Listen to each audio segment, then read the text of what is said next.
Israeli হামলায় ধ্বংসস্তূপে পরিণত হয়েছে উত্তর গাজা। ইসরায়েলি বাহিনীর নতুন করে চালানো তীব্র সামরিক অভিযানে পুরো এলাকা এখন বিধ্বস্ত। শহর আর গ্রাম কোথাও নেই প্রাণের স্পন্দন। একদিনে নিহত হয়েছে অন্তত ৬০ জন আর আহত হয়েছে প্রায় ৪০০। গাজা যেন প্রতিদিনই হারাচ্ছে তাদের সন্তানদের।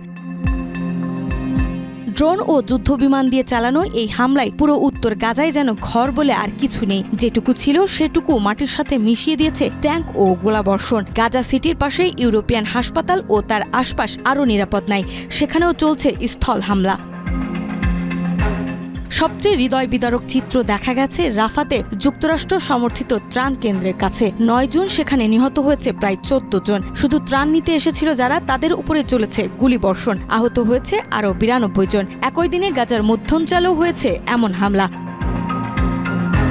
গাজার স্বাস্থ্য মন্ত্রণালয় জানিয়েছে এদিন এককভাবে ৬০ জন নিহত হন। আর পুরো যুদ্ধে প্রায় এখন পর্যন্ত নিহতের সংখ্যা ৫৪,৯২৭ জন। তাদের মধ্যে নারী ও শিশুদের সংখ্যাই সবচেয়ে বেশি। এদিকে গত ১৯ জানুয়ারি একবার যুদ্ধবিরতির ঘোষণা করেছিল ইসরায়েল, কিন্তু ১৮ মার্চ থেকে আবারও শুরু হয় অভিযান। দ্বিতীয় দফায় নিহত হয়েছে আরও ৪,৬৪৯ জন।